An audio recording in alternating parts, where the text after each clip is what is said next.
The glaciers of the Alps, icy giants and the vaults of history. They guard relics of the past.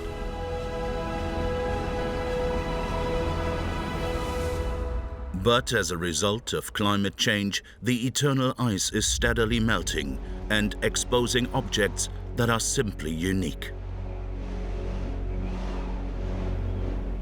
The traces of history are deep frozen and thus in remarkably good condition. They give researchers important clues about the past. Some finds bear witness to brutal battles, like those fought in the First World War on Europe's highest front, and to dramatic family misfortunes.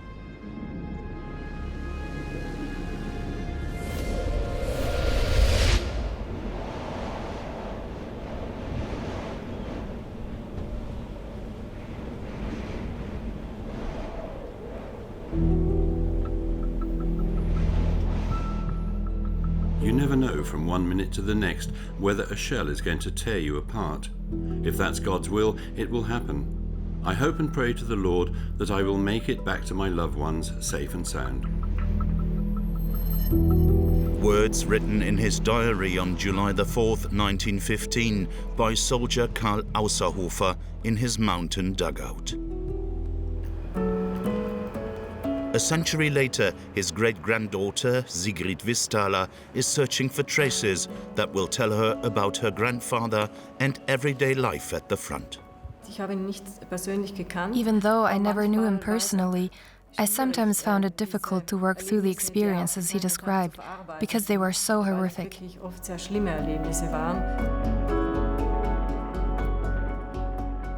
He wrote, for example, of soldiers who committed suicide because they could no longer cope with the situation, and other comrades who died because they didn't have enough to eat. Conditions high up in the mountains were really terrible. In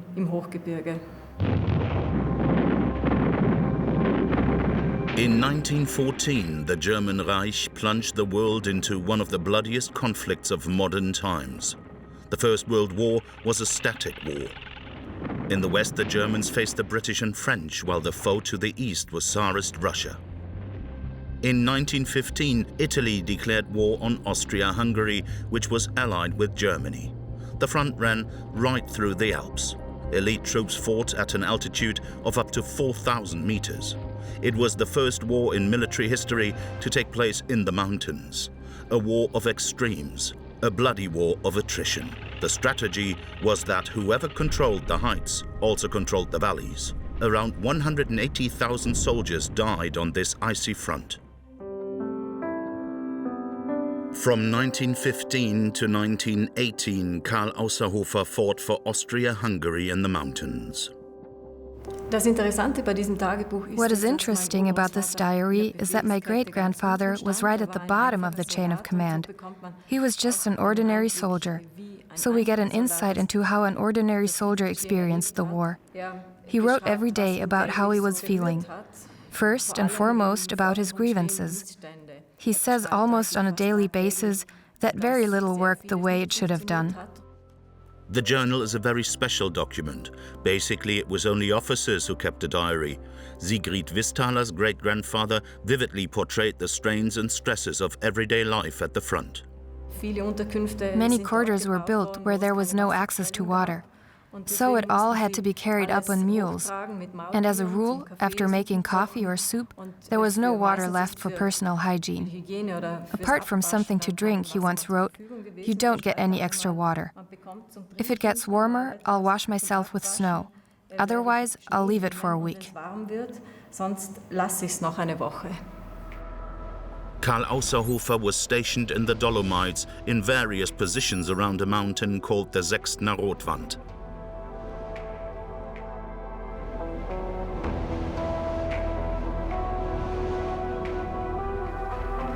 Sigrid Vistala and her team are on the way to the Elferscharte. As a child, she spent a lot of time in the mountains. A professional historian, up here she has often come across relics of the First World War. This route was already used by soldiers back in those days. This route was a real challenge for the men. Firstly, because it is so steep, and secondly, because it could be seen by the enemy. So, the soldiers taking supplies to their positions also came under fire. For that reason, the men climbed to a height of almost 3,000 meters only at night. At that time, the Elferscharte was of strategic importance. From up here, soldiers were able to see into two valleys and control them.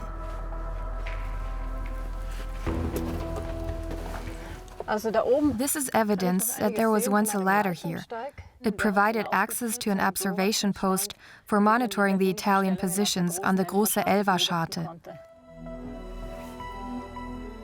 On the other side, the Austria-Hungary troops cut a peephole into the rock in order to keep watch on their Italian enemies.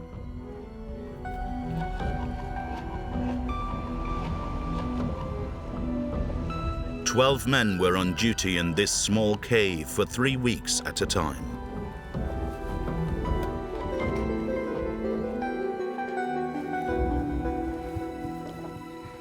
The soldiers had bunk beds, a table for meals, and a stove. And that was about it. The caves were paneled to make the damp less noticeable. We have to imagine it being like a farmhouse parlor. But even so, many soldiers suffered from rheumatism. It was the most common complaint in the mountains. A soldier once wrote that there was only one room for the cook to stand. It was so cramped in the caves that all the other men had to lie on their beds.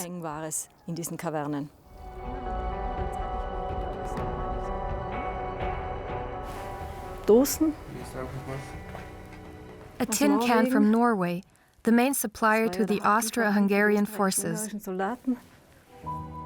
Karl Ausserhofer described the supply situation in September 1915. The meals are getting worse and worse. There is a shortage of everything, yet the war still drags on. I've had stomachache for days now. You get meat that's tougher than the soles of your boots, and when supplies are scarce, I have to fast for days on end. At an altitude of almost 3,000 meters, in the winter months especially, the weather was sometimes so bad that climbing was impossible. Nor could the material cableway be operated. The troops were then cut off from the outside world for days on end. It was more of a battle against nature than against the enemy, whose positions were only a few meters away. Under constant fire to protect themselves, the Austro-Hungarian troops cut a system of galleries into the rock. They worked round the clock, managing 1 meter every 3 days. This also created space for observation posts, machine guns, cannon, and quarters.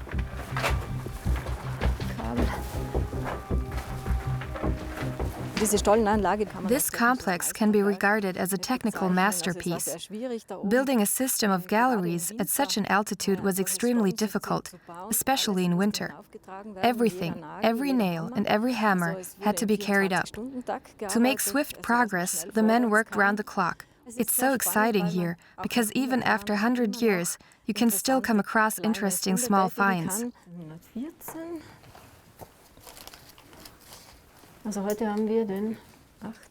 Another interesting artifact. This spoon was discovered near the entrance. Its practical design means the spoon could have been hung up, and so the search for relics of the past continues.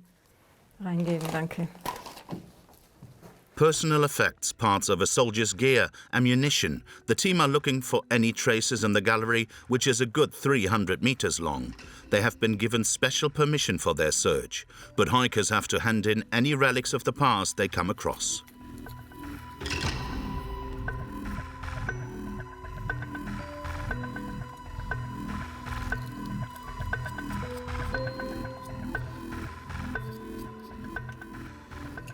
Another find, snow goggles. It's a model they haven't seen before.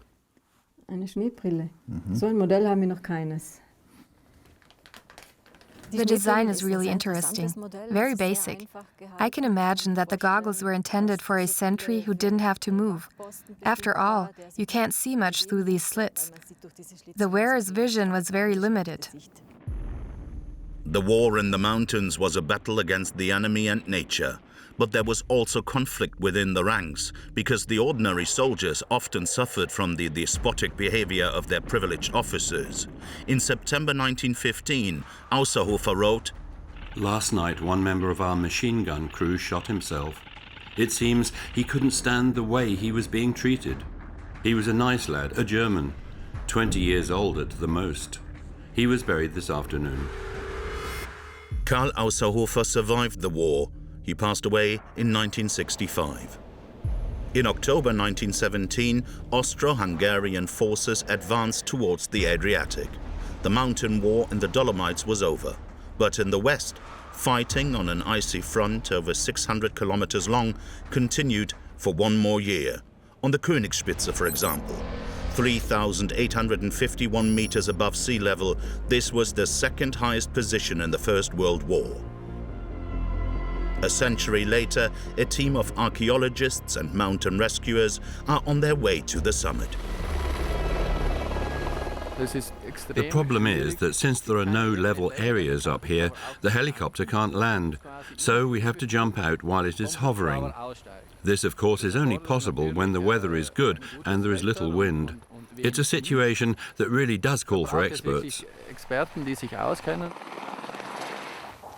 One false step could prove fatal. There is a sheer drop of almost 600 meters. In 1917, Austro-Hungarian troops just managed to beat the Italians to occupying this strategically important position. As a lookout post, it offers an outstanding view to the south. What is more, it was actually quite clear beforehand that whoever won the race for the Königsspitze and became entrenched up here would be almost impossible to dislodge. The position served as an observation point for artillery commanders. There were also machine guns and a small cannon up here, but basically they were just used to cause problems for the enemy positions nearby. As protection from the snow and ice, the Austro-Hungarian troops built a shelter that could house 16 men.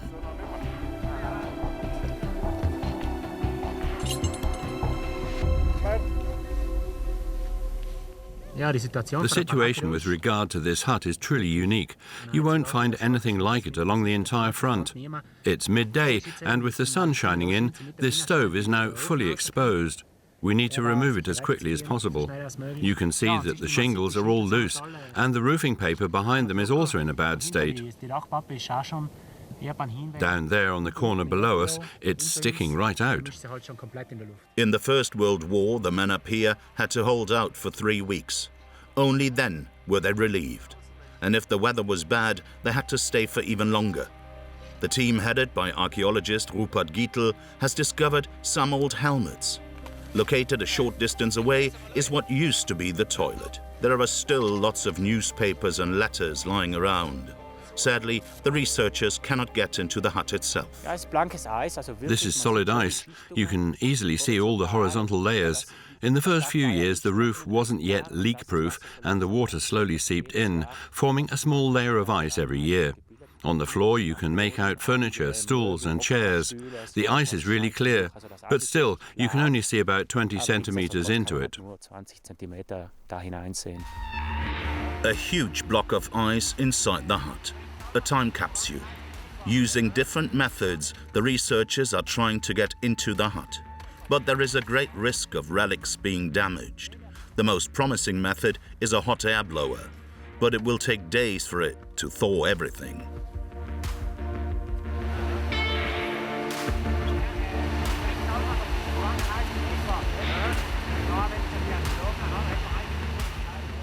Glacier retreat is most certainly a problem. The huts are being affected more and more by snowmelt, and at some point they'll plunge down into the valley.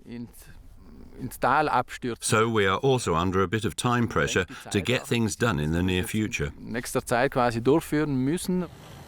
But that won't be easy. Today too, the team are frustrated by the weather. Towards midday, mist begins to waft in, forcing the men to stop work. The risk of the helicopter being unable to land is just too great. Official conservationists have been trying to examine the hut since 2015, but we have always been foiled by the weather, and that in summer. We can't begin to imagine what everyday life was like for soldiers here at an altitude of nearly 4,000 meters. The Italian positions were only around 250 meters away, so the men were effectively in a battle situation. The legacy of those years can be seen at the Office for the Protection of Archaeological Monuments in Bolzano. Its director, Katrin Mazzoli, and head of excavations, Hubert Steiner, showed us some of the finds from the Königsspitze. This 100-year-old helmet was punctured twice. Was a soldier wearing it when that happened? It seems that helmets were also held high to determine where the enemy was located. That became clear when he opened fire. But there are other helmets with bullet holes, so we don't know if someone was actually killed. The latrine and its contents also provide the archaeologists with clues.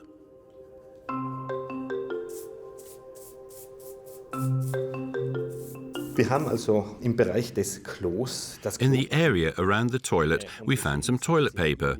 Most of it was newspaper. It's amazing that newspapers were taken up to the Königsspitze to help the soldiers pass the time. At some time or other, the newspapers ended up in the toilet. This is the only example so far of an intact toilet with human excrement dating back to the First World War. The excrement preserved by the ice could contain the original pathogens which caused Spanish flu. That would be a sensational find. It would enable scientists to learn more about the devastating epidemic.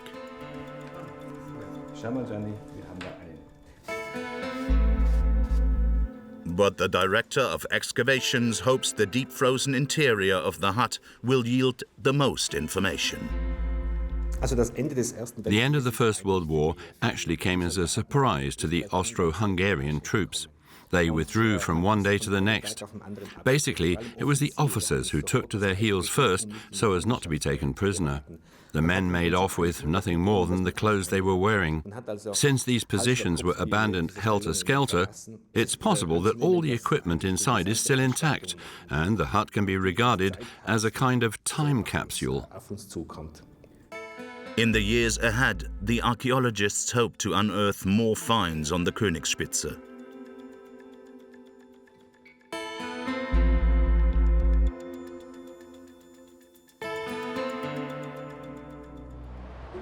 Glaciers are a perfect natural archive. In the eternal ice, organic materials remain preserved in their original state even if they emerge again much later. It is almost a miracle that archaeologists on the edge of a glacier find any relics at all, because the icy giants push their way down into the valley with enormous force. Only if something is lying protected in a depression is it preserved. Like at the Tiesenjoch, for example. It was here in September 1991, at an altitude of 3,000 meters, that hikers discovered the mortal remains of a human being, perfectly preserved by glacier ice. The findings of an examination carried out by Innsbruck University were a sensation.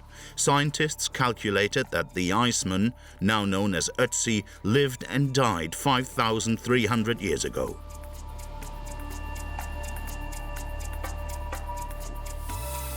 Ötzi opened a door to the past which had previously been closed and made glacier archaeology popular. For a long time, just how Ötzi met his end in the mountains remained a mystery. In 2001, researchers performing a CT scan on the corpse discovered an arrowhead in the shoulder. The iceman, it seems, met a violent end. Climate change is causing the glaciers to melt relentlessly, and every year they expose new objects. In most cases, they are found by chance by hikers or by the operators of alpine huts. 8 years ago, at an altitude of 2,690 meters on the Lötschen Pass, the ice yielded some unique objects. Like these promising wood fragments from the Bronze Age. Searching nearby, glacier archaeologists then found a mysterious box around 4,500 years old.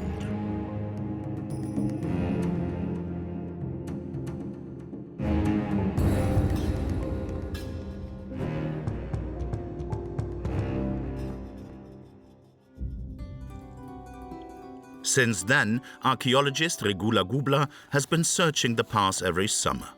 If she finds other objects, she hopes she could sketch an overall picture of the archaeological site and thus also find out more about the mysterious box. We don't know whether the snowfield has thawed completely. We search as a pair, because no one should be out and about in the mountains on their own. We can't say for certain that we'll find something. If something bigger has been exposed, we can always get more people to come up here. The laborious ascent was probably no problem for the people who lived 4,500 years ago. Our ancestors spent their lives mainly outdoors. They were used to the physical effort of moving from one valley to another.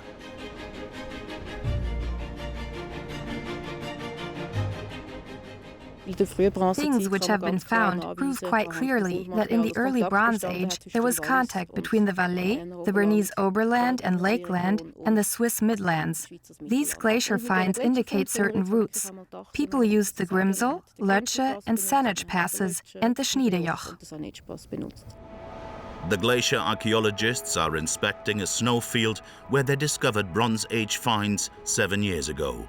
Under the snow is a wind-protected depression where people possibly rested.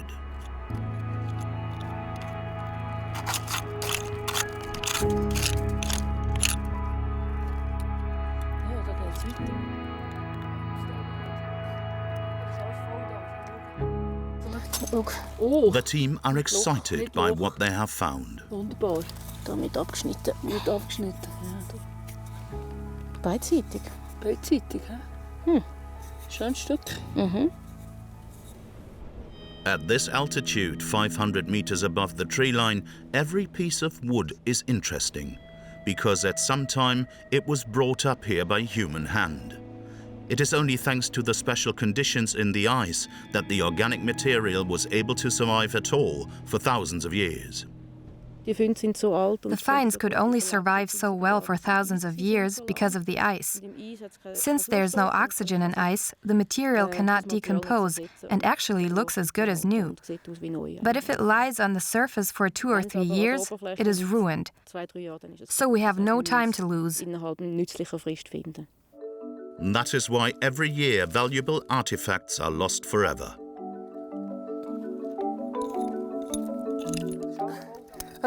Everything is still there. Look. The pieces of wood all seem to belong to a Bronze Age resting place. Will these new finds help to solve the mystery of the box? In 2012, within the same 2 square meters, we found more arrowhead fragments, a bowstring, and a wooden splint box. A lot of equipment from the early Bronze Age. But the most important find is the splint box. It really does look like a modern-day splint box, round, with a wooden bottom and a wooden side that has been stitched on. We found it up here on the Lötschenpass, lying upside down.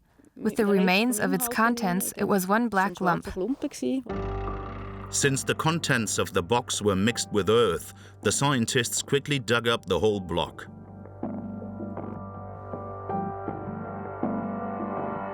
Subsequent analysis in Bern has revealed food residues. So this is probably the oldest tucker box in the world. The researchers are continuing their search in the hope of finding the lid to the box.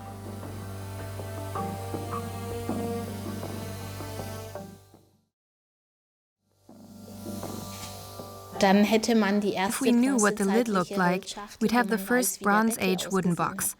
So far, we have found the bottom and parts of the sides, but we don't know the exact height, nor do we know how the box was carried or sealed.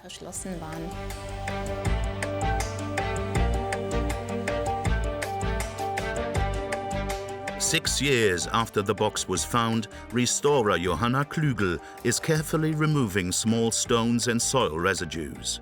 but problems have cropped up. In this area, we have organic fibers, raffia fibers, which run into the interior of the block. Naturally, I can only see the surface, but I would like to have the three-dimensional documentation of the structures in the interior. Dokumentation der Strukturen auch im Inneren. The material is too fragile for further examination, but a CT scan, it is hoped, will provide an insight into the interior. Johanna Klügel wants to know what the cord was for. Was it part of the lid, or did it perhaps even have a carrying function? At the Paul Scherer Institute near Zurich, she hopes to find answers.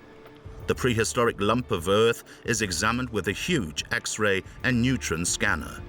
For 6 hours, it produces wafer-like images, which are then assembled to produce a 3D picture.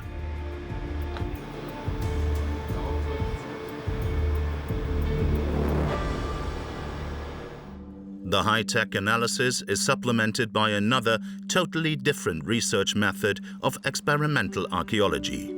Karl Bühler has specialized in the design of splint boxes and is regarded as a real master of his trade. He's come here for some shingles. Du, wir können Schindli machen. Ja, ja. Da darf ich etwas auslesen. Kannst du auslesen? Ja. At this mountain farmers, Bühler finds the ideal material for reconstructing the tucker box. Thin shingles made of pine. In the mountains, of course, you have mountain wood, pine, fine-grained pine.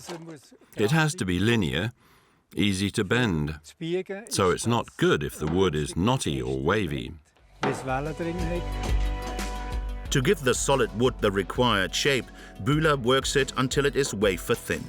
In order to provide the archaeologists with information on the construction of the box, he tries only to use primeval tools. I was certainly motivated by the question of how people could have done all that over 4,000 years ago without the use of modern tools. Instead of clamping tongs and vices, we made brackets.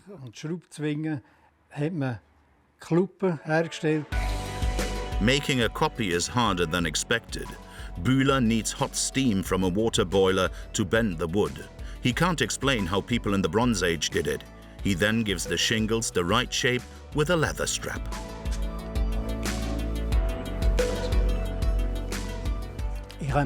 I imagined that 4,000 years ago they must somehow have used a log as a mould. The thin part at the top, which has a broader diameter, is for the lid. As you can see, I'm using thin shingles. Bühler suspects that the tucker box had a lid made of chipping. Because they are light, containers like this have been highly popular in the region for centuries. After nearly a year of preparation and a lot of fiddling, the replica of the 4,200-year-old box from the Lötschen Pass is ready.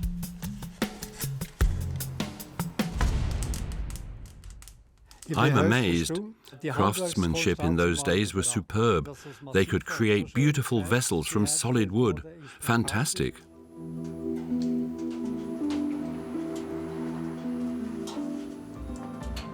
Back to the Archaeological Service in Bern. 3 weeks after the CT scan, the 3D image of the contents of the tucker box can be analyzed. Originally, I thought that here the cord continued. Die Schnur weiterläuft. Es ist halt in dem Sinne eine spannende Stelle, weil die Schnur wirklich hier mit dieser... But in fact, it is held here with stitching. That is fairly clear. You can see that it ends here in a coil consisting of raffia fibers. And the big question is, what sort of a function did this cord, this coil have? Was it part of a fastener for the wooden box or not? The object from the glacier ice remains a mystery, and analysis of the CT image raises further questions, because the restorer has made a surprising discovery. What are arrowheads doing in the direct vicinity, or actually inside the wooden box? A box which actually contained food. Diese Holzschachtel, in der man eigentlich Lebensmittel gefunden hat. Even though questions remain for archaeologists like Regula Gubler, scans like this are an important tool for finding out how our alpine ancestors might have lived. It helps us understand what we have found there. As we suspected, there are fragments of the sides of the box. But the scan has revealed a lot more. It has shown that the cord is also inside, but knowing its position will also help us in dismantling the block. Then, if we ask the right questions, we hope to get the right answers. Piece by piece, the researchers try to put the jigsaw puzzle together, but instead of finding answers, often they merely come across further questions. Basically, it's detective work. You rarely find solid proof. You just keep coming across clues. In the end, you've got lots of clues and draw your final conclusion. But it is never easy. It's never about black or white. It always takes time and a lot of work. And you must never give up too quickly. Und man darf nicht so schnell aufgeben. Evaluating the small pieces of wood which Regula Gubler found on the Lötschen Pass is also detective work. A C14 analysis has shown that the finds are 4,000 years old, exactly the same as the Tucker box. So did all the objects belong to one and the same owner? And what about the small pieces of oak? This is not a branch. Ja. It's solid wood worked from a bigger piece. Nee. The wooden fragments reveal pressure areas. The scientists think they might have been part of a carrying frame. Every detail is important. Each wooden fragment could contain valuable information. And each piece of the jigsaw puzzle takes the researchers closer to an overall picture. If we could now reconstruct a support frame, it would be only the second one from prehistoric times. The only one we have so far is the frame discovered with Ötzi. It shows us how people lived and how they moved around in the mountains. If we find the right fragment, we'll have a better idea of what the carrying frame looked like. So these finds still present us with many questions, which could be also answered with tiny fragments. Even though so many questions still remain unanswered, the Glaciers' finds show that man used the alpine passes even in the Stone and Bronze Ages. These routes were also strategically important thousands of years later. During the Second World War, for instance, the network of ancient alpine routes was used by smugglers and also by partisans.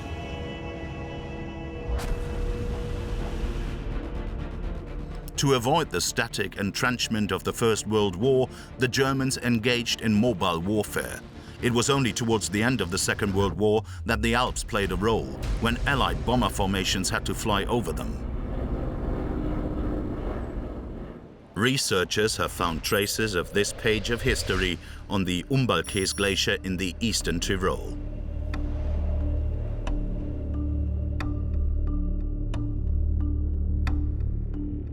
In 2002, melting glacier ice freed up the wreckage of an aircraft. Apart from its 3 engines, the force of the glacier had ground the plane into small pieces. The parts are from an old U-52.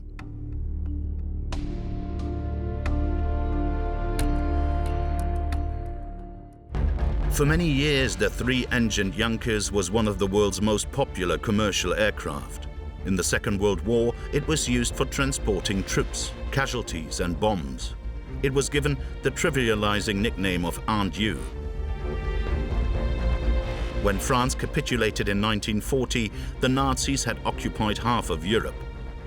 In September of that year, their Italian allies launched their Africa campaign. Initially, the German Reich was not involved.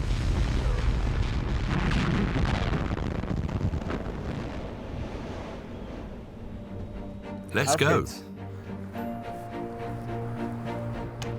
16 years after the wreckage was first freed up on the Umbalkes, a team of archaeologists from Innsbruck University, headed by Thomas Bachnetzer, have set out for the glacier. The party also includes Markus Stieler, a local mountain rescuer. He was at the scene in 2002 when the first debris from the aircraft was recovered. The hot summer of 2018 exposed more wreckage. Some of the wreckage is now quite far down the slope. It must have been blown by the wind, because normally parts of the plain would be found in the glacier's direction of flow.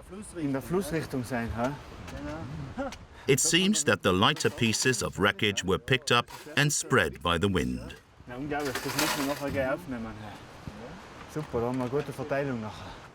The team want to find out exactly how the U-52 came to end up in the glacier. The region has always been full of stories about the mysterious aircraft.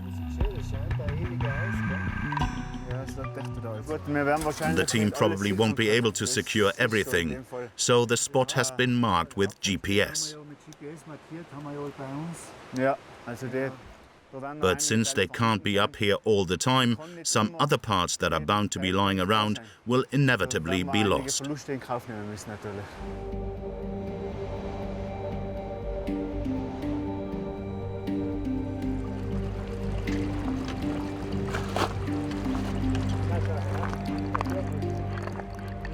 Now that they have arrived at the site of the find, the team split up to search a large area of the glacier. The surface is treacherous, so they have to watch their step.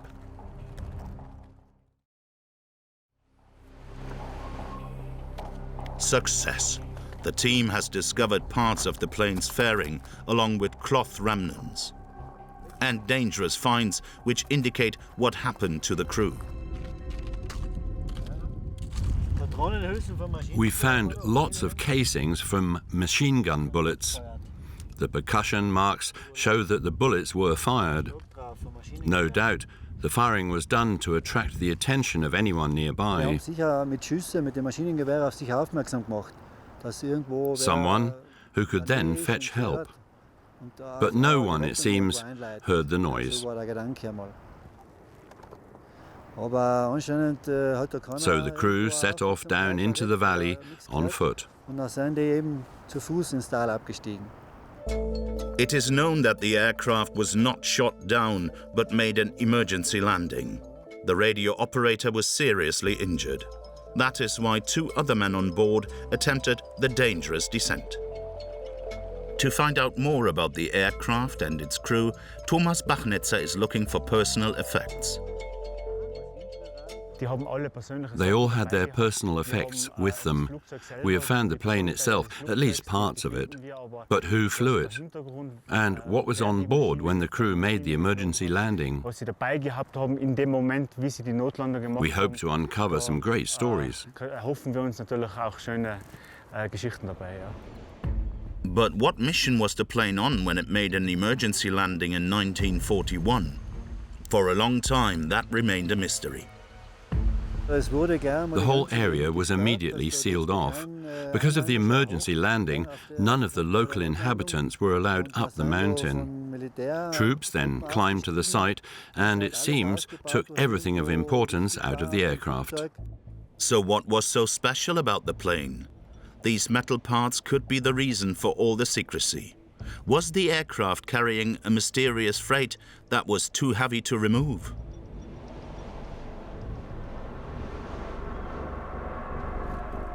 In the summer of 2018, the search continued.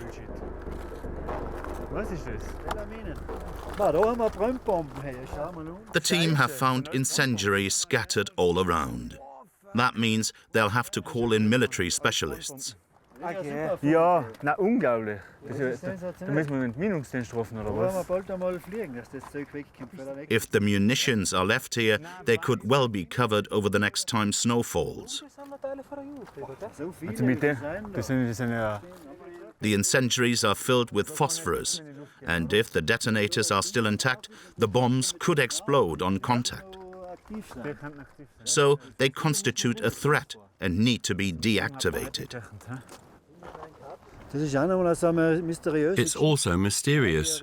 I believe they even tried to destroy the aircraft and any evidence by dropping incendiaries.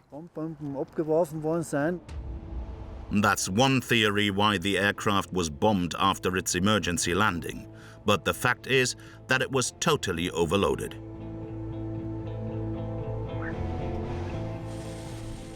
2 weeks after the incendiaries were discovered, a special unit of the Austrian armed forces recovered the dangerous legacy. The bombs are still highly dangerous even today.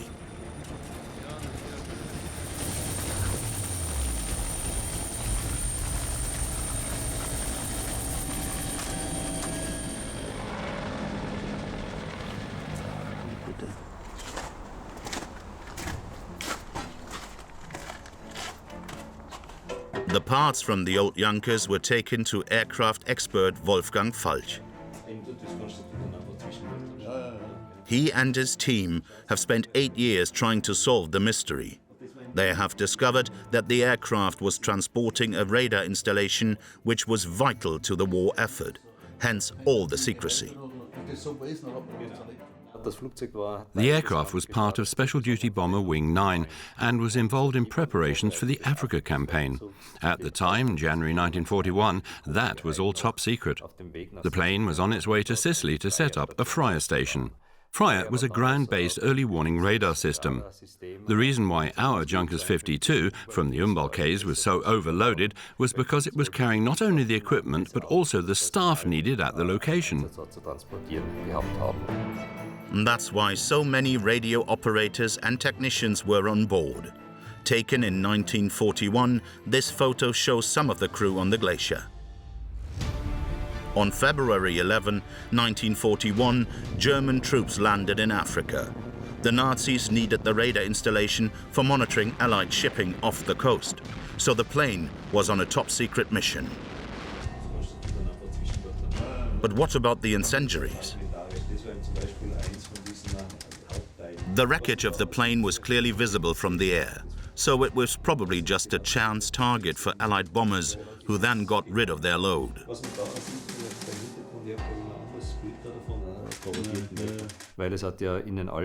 Things were constantly being dropped in the Alps, especially on return flights, and that also includes bombs.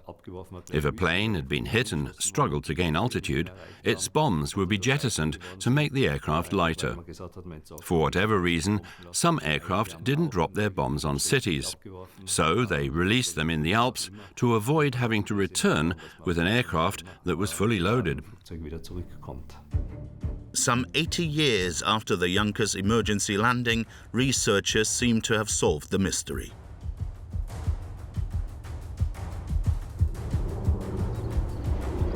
The pilot wasn't familiar with the region and his aircraft was overloaded, hence the crash landing. Snow and a fuselage, which had been heated up by the sun, caused the plane to sink into the ice. 62 years later, it re-emerged 2 kilometers further down. An emergency landing, bombs, and pure chance. But chance can tell us a lot about what happened in the Second World War. A discovery in the Bernese Alps dates back to the same time.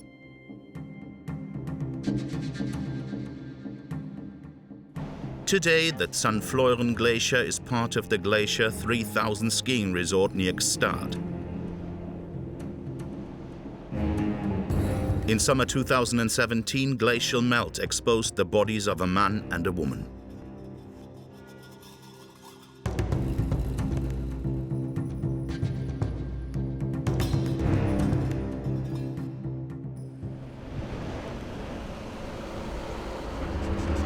The macabre find was made by the driver of a snow groomer as he was heading back from the bottom end of the glacier. After I had dropped off my colleague, I saw something black on the glacier. It seemed odd, so I stopped and got out to take a closer look. I found a shoe frozen in the ice and various other objects. Finally, I saw 2 bodies trapped in the glacier. It was a shock because you're not used to seeing things like that.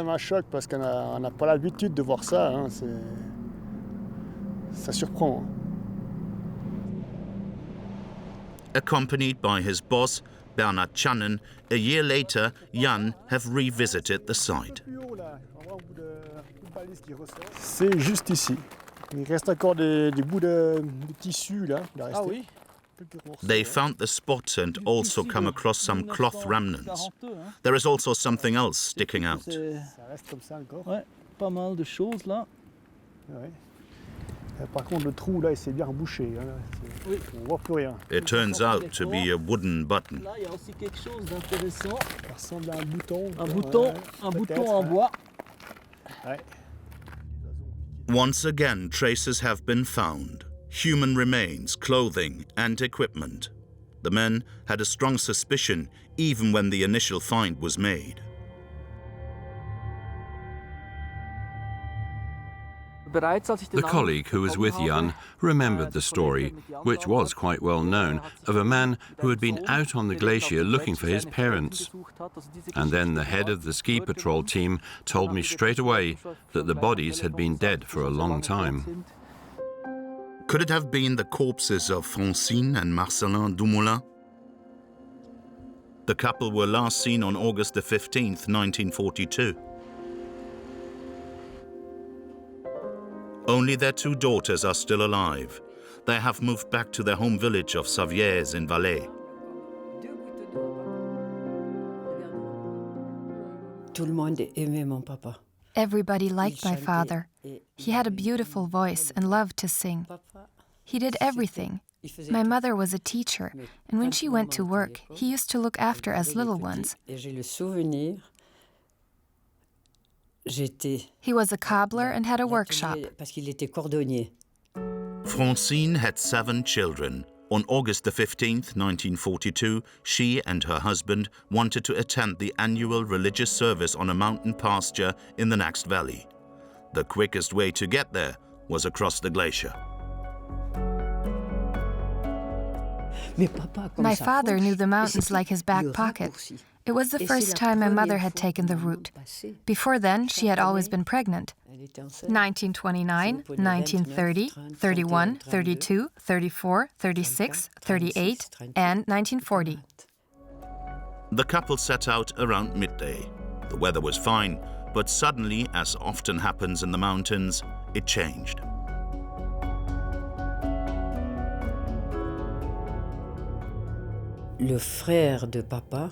My uncle, who was already in the Saint-Florent Mountains, saw this blackness approaching. "Quick," he said, "give me the telescope so that I can see my brother one last time." It was like a dark premonition, because from one moment to the next you can't see a thing. You can't imagine how fast that happens.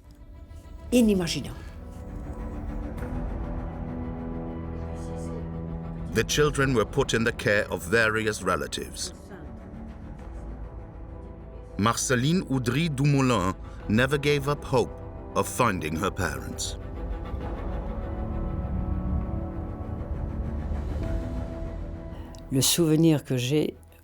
What I remember when we lost our parents is that my aunt took me in her arms and began to cry. She wept and wept. Later, I made the pilgrimage to Santiago de la Compostela 5 times, praying and praying that my parents might be found, that I might see my mother and my father buried before I myself died. Was her wish to be granted after 75 years? In 2017, the discovery of the bodies was reported to the police in Sion. 140 persons are still reported missing in the Valais Mountains alone. For identification purposes, the police keep a DNA profile in every missing person dossier. This enabled the Dumoulins to be positively identified. Each case is a challenge, but especially this one.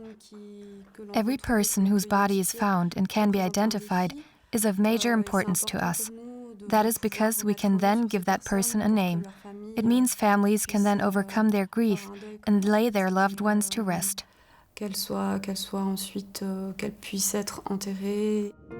For Marceline Dumoulin, a long-cherished wish has been fulfilled.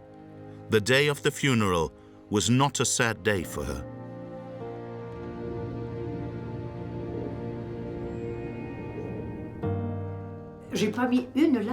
I didn't shed a single tear when I received the news. and knew at last where they were. Mais ils sont là maintenant. Pour moi, And now, at last, they are here. Before the church service, I was asked how I felt. I said that it was the happiest day of my life. J'ai dit c'est le plus beau jour de ma vie. Her parents' bodies lay at an altitude of 3,000 meters for 75 years. Even when they were buried down in the valley, the story did not end for Marceline. She wanted to see where they had died. So shortly after the funeral, she visited the glacier herself. It was very emotional when we came here with their daughter, with Marceline. She sang a song with which her mother used to sing her to sleep. Marche, marche, marche. March, march, happy battalion. The battalion is marching to the sound. For me, it was a miracle that my parents had been found. I was relieved. All I could think was, at last. Enfin. No one knows how many relics of the past are still slumbering in the eternal ice. Archaeologists are still hoping for further sensational glacier finds, because the frozen secrets show that prehistoric man was in a position to survive in the high Alps much earlier than researchers had thought possible. Scientists had long underestimated our ancestors' capabilities. Unique relics prove how brutal the icy conflict was, which took place in the Alps during the First World War at heights of up to 4,000 meters. Frosty finds from the Second World War are helping scientists to solve a mystery that is nearly 80 years old. Archaeologists are hoping to make further finds. Relics from the ice could answer many questions that are still open.